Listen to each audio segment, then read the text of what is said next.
Hi, I'm Alison Smith. And I'm Kisha Davis-Caldwell, and you're listening to the Power Pack Podcast. Powerful, outstanding women engaging in resilience. Each Power Pack podcast episode will feature a powerful, outstanding woman who will share a story of resilience and invite others to engage in resilience using what she's learned along the way. Alison, tell us a little bit about yourself and how you came to join the Power Pack. I'm honored to. So, I am Alison Smith again, and I am actually an executive coach.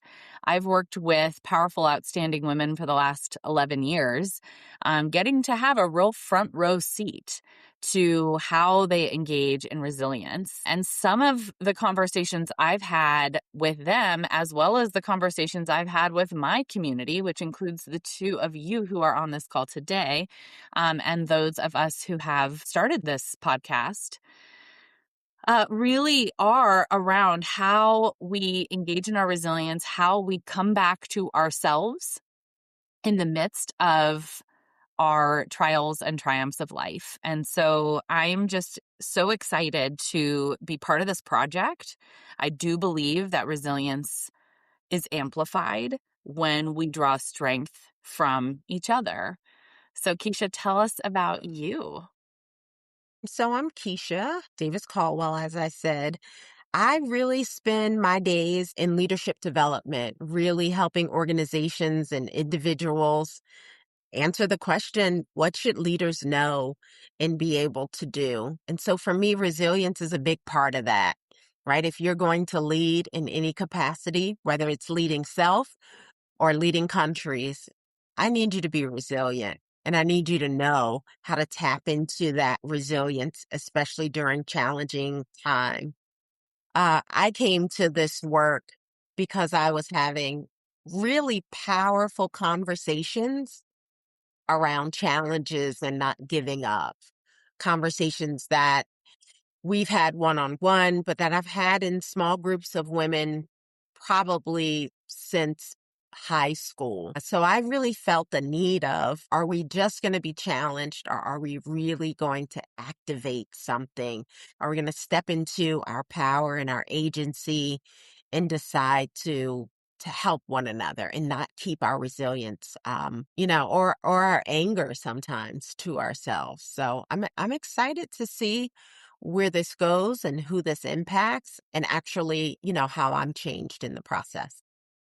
With that, are you ready to meet our first guest? So ready. So our first guest is both a friend of Allison and mine, DaNel Hogan. Yeah, tell us a little bit about DaNel from your perspective, Allison. Well, this is such an honor because, I mean, DaNel is really, I think, the ringleader of this podcast, even though we get the chance to sit in the host seat today.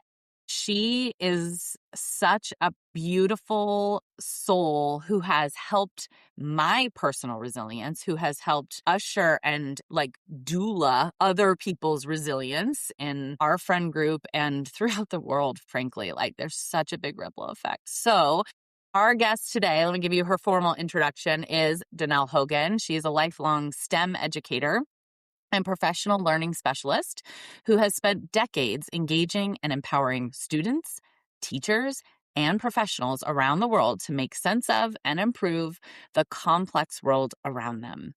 From federal policy work in Washington, D.C., to facilitating professional learning on multiple continents, she has built a career around helping others ask better questions and find better answers. DaNel believes courageous curiosity is one of the most powerful forces for change, and her mission is helping people discover just how much impact they're capable of having. So, welcome, DaNel. DaNel, welcome to the Power Pack.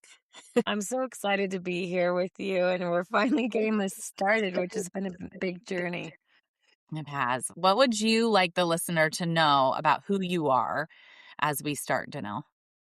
Yeah, I mean, I think there's so much to a person, but I think some of the angles that I bring in terms of perspective are I was born and raised on a ranch that my family's owned for over 120 years in Southern Oregon. And that's a big part of who I am. I always say that my soul resides there and I get to go visit it every now and again.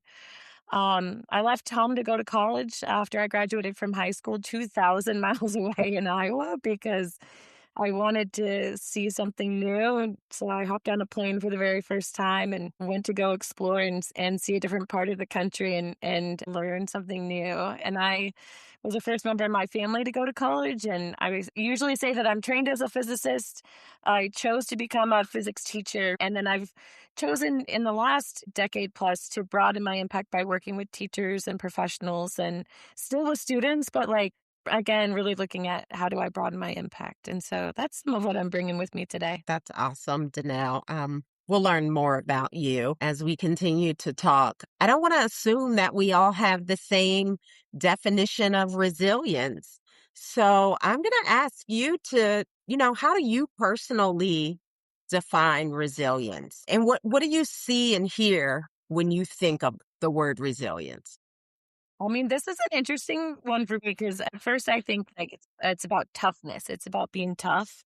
I like to think that I'm tough, and I hate thinking that I'm vulnerable. But I think it is a lot about vulnerability too, because I think that's one of the things that's led to the creation of this group and this podcast is recognizing that the vulnerability that you lend and grace yourself when you have these people around you that can listen and you can learn with together and grow stronger together to me is like that is the foundation of my resilience. And so I think when I think of resilience I think of toughness, but also that toughness includes a vulnerability that's really important, which is why I think we're here together. That is such a important point that resilience is not exclusive or mutually exclusive with connection. That we need connection to others to engage in resilience. We need connection to ourselves to engage with resilience and be resilient in our lives. So I'm so glad you brought that up. I'm curious, DaNel, like when you think about your story and you think about where you came from and you think about how that shaped who you are, what part of your essence or like the soul that has always been, right? What part of your essence has played a role in your resilience? I think I got a really strong work ethic from growing up on a ranch and all the things that come along with that. And so that's definitely a huge part of it. And then I'm just internally so driven and committed to have a big impact. And I feel like when I get in those moments where I'm like, this is so hard and I want to quit or I want to do something where there's not so much responsibility and not so much um, weight of also carrying other people's experiences and what they're going through with me, then I think, no, heck no. Like, if I want to have this impact, this comes along with that, the listening and growing and living through stuff with others, right? Because when you're sharing those experiences with others, you're living it with them, you're crying with them, you're growing with them, and you're all coming out stronger. But it is not always easy. So I think the essence that really helps me is just like, I'm not going to quit. Like, I'm not. Like, this is important work. I love doing it with all of you. And again, we also want to have that bigger impact, which is why we're showing this vulnerability and sharing these stories with a much broader audience now.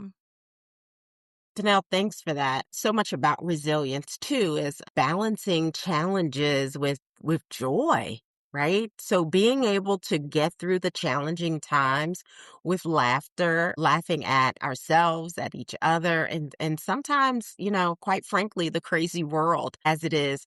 DaNel, talk to us a little bit about this Power Pack journey and specifically this launch because Alison and I are hosting, but you had an idea. And like the fools and supporters that we are, we said, sure, we'll do that with you. We don't know how. So talk to us about, why power, what that means, and just the auspices that led up to the first episode. Power dinner was a thing that kind of started informally when we were Einstein Fellows in DC, Kisha. During that time, I just knew a lot of really cool women, but they didn't really, and I didn't really get time with them, or they didn't get time with each other. And so I started just like occasionally having a dinner where some of these cool women would get together. And I never even called it power dinner when it was in DC. It was just like, oh, like get some cool gals together and have some good conversations without really a formal agenda of any kind. When I came to Tucson after our fellowship, I started this amazing project and started to make really big connections within the community again in Tucson, where I had started my teaching career. And I thought, no, maybe I'll do this thing. I said, oh, should I do this thing to some of my friends? And they're like, yeah, you should definitely do that. So it started small. Power originally stood for Professional Outstanding Women Eating and Reminiscing. That's what the acronym was originally. Oh my gosh. In the before times, before the pandemic, I hosted over 75 dinners in a row. Every month I would have a dinner, and I would just add women to the list. And I would say to people, they'd go, what is power dinner? Oh, it's just a dinner I host once a month with really awesome women that I know. And it's, a little education and nerdy heavy because that's my world, but every woman's welcome. And there's no agenda. You just introduce yourselves, answer a question that I make up on the spot, and then have cool conversations with other women. But over the years, like so many cool collaborations and connections have come out of that, not just for me, but for all the other women that were there kind of randomly. I was just the one thing that was always there because I was hosting them. But it always, the group, the mix, the change, it shifted over time. And then, of course, we had the pandemic and we did some of those virtually. And then after the pandemic, I thought, no, maybe I'll just stop this. I wasn't feeling it. And the restaurant that we used to host our power dinner at didn't stay open for dinner service anymore. So we lost our place, we had been there for so many months in a row, and that was hard. But then after some time and meeting with some other women again and starting to reconnect, it was like, no, I think I do want to do this thing. And it took a little while to find our new home, but we have now. And I'm still hosting these dinners once a month. And it's great to have that in person time. But then, life happened to us, Alison and Kisha and me and like all of us, and as we were sharing things, and I think it was Alison, you and I, right, chatting a bit, and then I said, you know what, I'm so tired of hearing like all these women that are having similar experiences. We'd all been through some really tough professional and personal things, but really some professional things that were super challenging for us. And it was like, I keep telling friends, it's not you, it's not you, it's not you. I promise you it's not you. And then Keisha, you said once, well, maybe it is you a little bit. But like, again, there's some things that we were dealing with together. And it was like, gosh, I think I want to rename power. Powerful, outstanding women engaging in resilience. And let's turn this thing into a podcast. What do you all think? And then we gathered a few more women in my network. And we have 6 in this core group that are kind of starting this off, and then it's going to expand and grow. But that's kind of how we got here. And how do you remember getting looped in? I do remember kind of the first power dinners here in the DC area. For our listeners who don't know, as DaNel said, she's out in Arizona, out in Tucson, and Allison's just outside of Tucson, and I'm still in the DC area. The thought of a podcast for me was really about spreading the feel of the power dinners, this opportunity to broaden the community, but also to do it around a specific topic. As DaNel was saying, power dinners are designed not to have an agenda, right? Just come as you are, bring your full self, bring whatever's going on, whatever you're grappling with, rumbling with, or whatever. Maybe you just want to be, right? You just want to be with other powerful women so that you can glean that level of kind of stick-to-itiveness that we all need to not just make it through the day, but to do it and do it well. So the thought of a podcast for me really put us in Tucson together. It put us wherever we needed to be together. I'm hoping that as we invite additional guests, that what we'll see is that the power of community is an essential tool for resilience, right? It's an essential tool for resilience. Alison, what about you? I mean, very specifically, I called DaNel. I actually texted her one day and I was like, I'm falling apart. and I need to talk to someone. And she was in Oman, right? Weren't you No, in Oman? Kazakhstan. Kazakhstan. She was in Kazakhstan and she made time. And she's like, yeah, this is great. Good timing. And she hopped on the phone with me for like, I don't know, an hour or so. And oh, you were walking home. I remember you were walking home because I was like worried. Okay, make sure you keep your head on a swivel. And um, but also I was so grateful because I was sitting in the shame of what would had happened to me. And I'm going to share a little bit of my story in a different episode, but I remember that moment and I remember thinking, if I don't reach out to someone, this shame is going to eat me alive. And I knew enough that I knew it wasn't true enough that I knew I needed help getting out of it because I couldn't get out of it on my own, but I knew it wasn't true. And so just the beating ourselves up and the judgment that we lay on ourselves when we experience adversity or when something happens to us and we go like, how did I get here? And it's my fault that I didn't set expectations or I didn't do blah, blah, blah. Right.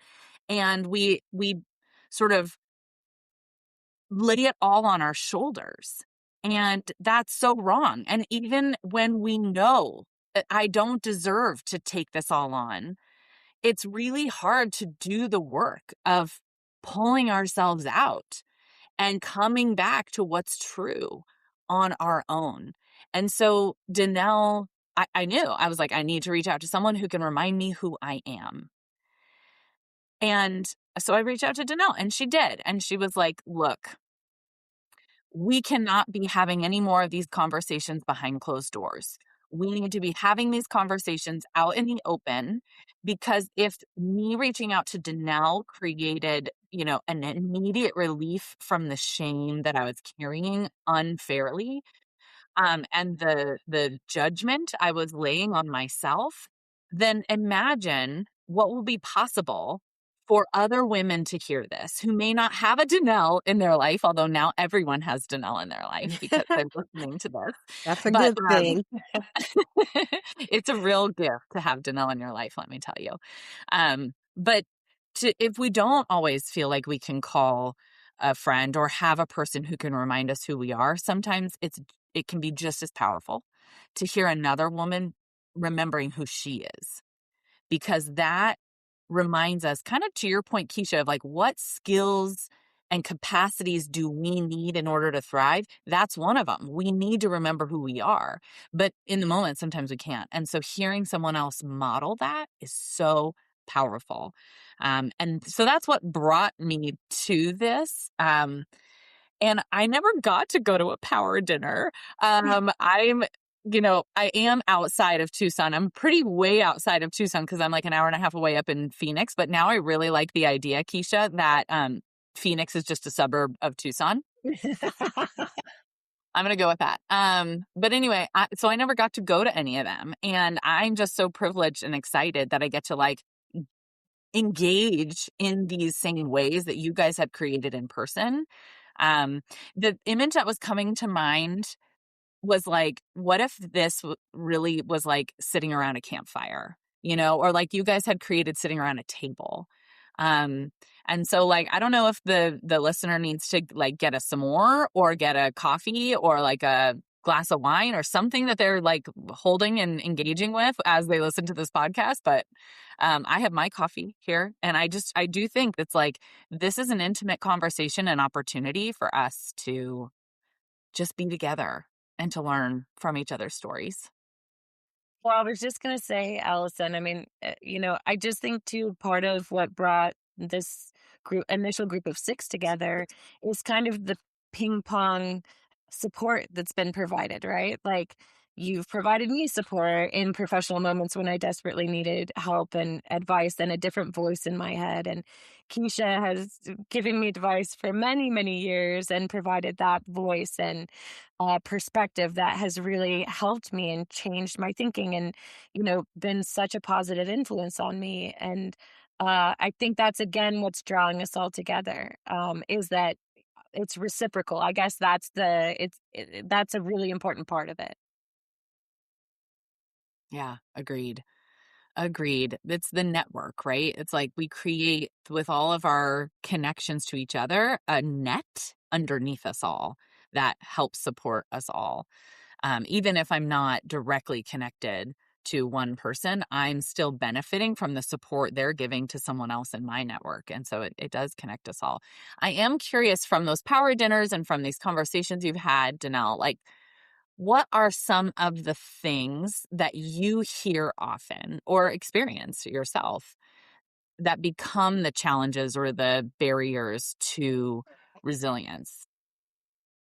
Well, I think it's these moments that we've all lived through and have relied on each other to get through, uh, no matter what it was. So I think it's some things that are like uniquely felt and experienced by women, which is also why this is very deliberately a podcast in a group aimed at looking at what's uniquely experienced as you're a woman in both your personal and professional life. And so it's everything from feeling the ego and the damage that others can do when they put you in a box because you're a woman, when they think that you're less able to do things, when you feel the mansplaining that happens at times, when you feel people not believing in what you know that you can do better than somebody else, and just feeling that. And so, I mean, for me personally, and I think so many women that I know have been going through massive professional changes over these last 5-ish years for so many reasons that are so similar at their foundation. It is being discounted and disrespected and in ways that you just can't take anymore. So you go, you know what? This is no longer the place for me. And even though I've given so much to this work and I believe in the work and I've built something here, I'm going to put a pin in this. I'm going to move this aside. I'm going to move on to the thing that I think is where I belong next, motivated by what's better for my own well being, what's better for me professionally, and to broaden that impact. Always looking at like, how am I going to broaden and change my impact? And move on to that next professional thing. And then you might, as I did, find yourself again in a professional situation where you're like, well, this was good and I got some great things out of this, but now it's time to shift again and look for another new professional home and then see like, all right, is this where I'm going to belong for a while? And doing, shifting the range of what you're doing. So now, like I have a full-time job working at a children's museum and having an impact there in informal education, which is a totally new space for me. But then now I also still have graded STEM, and on the side, I'm doing all of this amazing stuff still with systems thinking, which is near and dear to my heart and always will be, and wanting to impact the world using that, and so many other things. But I think ultimately, the challenges I've faced are the challenges that I've heard so many other women facing in similar ways, but different situations, right? And so that's also why we're here to call that out and go, it's not you, it's not you, it's not you. And here's the systems that are really working against women in so many ways. And let's try to work together also to constructively disrupt some of those systems that need to change too. So, DaNel, and I know just from our friendship and the ways you have been vulnerable and shown your toughness from situation to situation, whether it was back in Oregon in your international experiences and endeavors, but also in the workplace. Talk to us a little bit about what you've learned about yourself through those experiences. And I ask you that question because Alison specifically named when the lie and the truth are kind of at battle and we're telling ourselves stories of blame and shame and inadequacy. And we know the truth is whispering, right? It's there, but it's whispering. And we need someone, a good friend, a sister, a woman warrior to help us amplify that and tap into that. But there had to be something that she knew to even make her say, I need to call someone who can help me remind me of who I am. So I'm going to ask you again, tell us what you've learned about yourself. And if you could thread in with that kind of who you're becoming or who you have become as a result of this very thing that may have been meant to break you? Oh, Keisha, you're so good at framing these requests and getting to the heart of it. And so I think ultimately, a good friend of mine who you all know, Sarah Torres, got me hooked on the one word resolution. And I hate New Year's resolutions, but having one frame that then becomes your email salutation for the whole year and focusing on it is like it's cool. More on that later. But like a couple years ago, my one word, well, turned two for the salutation was better together. And I just think we're all tough women, right? Back to that toughness. We're all tough and independent. And like, I can do this by myself. I don't need anyone else. I don't want anyone else. And I think for me, and again, inherently why we're here, and in Allison's intuition about, I feel like I need to call someone, and you calling out Keisha, just recognizing I need another woman warrior in this with me. That is it. That's why we're here. That's why we're sharing these stories. And that is ultimately the biggest thing I've learned about myself is as much as I want to be tough and independent and do it all on my own, it's so much easier and so much better and so much quicker to get through the things and change your mindset and let the truth voice get louder and the lie voice go away or get at least a lot quieter when we're together and sharing those experiences and letting somebody else process what you already know with you, right? Call it out time and time again. Again, I don't know how many times I was like, this isn't you. This is not you, Allison. It's not. And Keisha, you've done that same thing for me. No, this isn't you. And Allison, you've and coaching me professionally and personally have done that so many times. So it's what you've just done, Keisha. It's the questions and the curiosity that you provide others and knowing them really well. Like we all know each other so well and being able to say, that's not right. Come on, let's get over this. You have to stop that way of thinking. But it doesn't take just a single time of saying it and then your brain snaps out of it and you're good to go.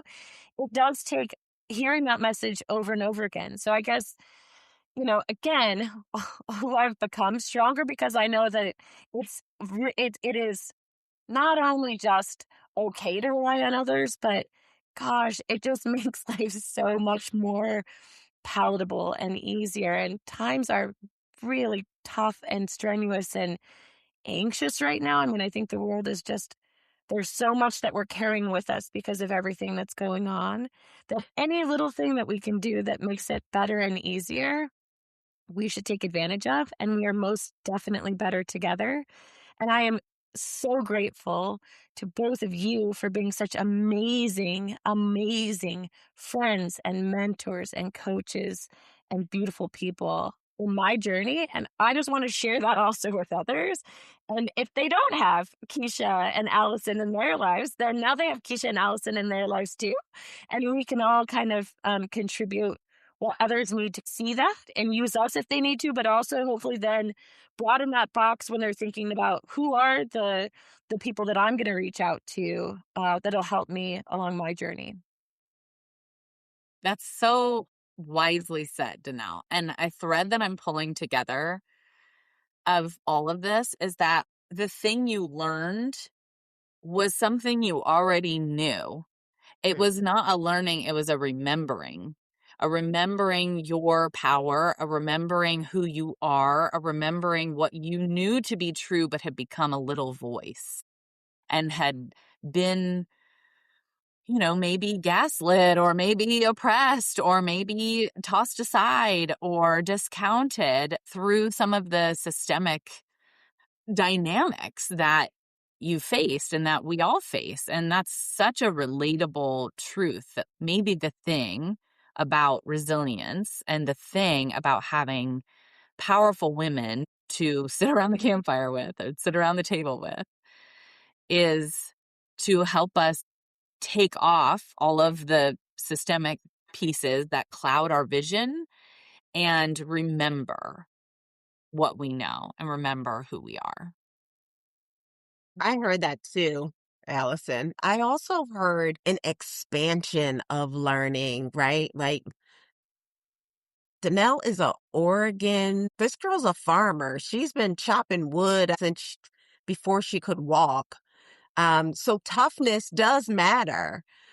But I think that there is also this bold and tenderheartedness that she taps into, even with this year's mantra, right, of better together. And the thought that we have to do it on our own, that that's the definition of strong, it sounds like she's learning that, you know what, I can disrupt that. I can still be tough and tenderhearted. I can still be tough and vulnerable. I can still be tough and let others in. And when I do, I'm stronger. I'm stronger together. I'm stronger because of who I align myself with and who I connect with. And then I can really be more of myself, even when others in the world say, no, shrink, shrink, get smaller. So, I could hear that. And I've had the gift of watching pieces of the journey and really becoming together. Yeah, resilience looks good on you, girl. It looks darn good on you. And both of you as well. A little worse for the wear. It reminds me of the Velveteen Rabbit quote about being real, and that like by the time you're real, all your hair has been loved off, and you're like looking pretty shabby. It's like, but resilience makes us real, right? And by the time we go through a few things that engage our resilience, we're looking a little, worse for the wear. But the inside is what really transforms, right? And Yeah. and our beauty and our resilience in terms of what we've been through shines through. DaNel, we're gonna start to finish up here, at least for now. Um, but if you had to leave our listeners with some words of encouragement, maybe words that you would have even given yourself previously on this journey, what would that be? I think it's pretty simple for me. I would say reach out sooner rather than later. I still find myself trying to do too much of it on my own without reaching out sooner. And so I think I still am the tough girl. I still want to handle stuff on my own. But then time and time again, I realize once I reach out and start talking about it with others and sharing my experiences, letting others share their experiences, how they're similar, how we can learn from each other and become more resilient together. I go, gosh, why didn't I do that sooner? And so I guess that's my advice is take advantage of the resources you have. Hopefully this podcast becomes a resource for women who have and don't have others to rely on, but also that it inspires women to take advantage of the resources they have around them where you can pick up the phone and call someone, even if they're in Kazakhstan walking back from dinner. And they'll go, yeah, I'm going to answer that call because I don't know. I'm going to see what's going on and I've got some time right now. I guess that would be my biggest bit of advice is we are knowing that we are better together, just reach out a little bit sooner. Mm. Thank you for answering that call. You're Truly. welcome. Thank you for answering that call. Thank you for being a powerful, outstanding woman. Thank you for the role you have played in my life, in Kisha's life, and in so many lives of other powerful, outstanding women. You are a convener, you are a connector, and that made you the absolute perfect person to bring us all together, to put this podcast together, and for us to highlight for this first episode. So thank you.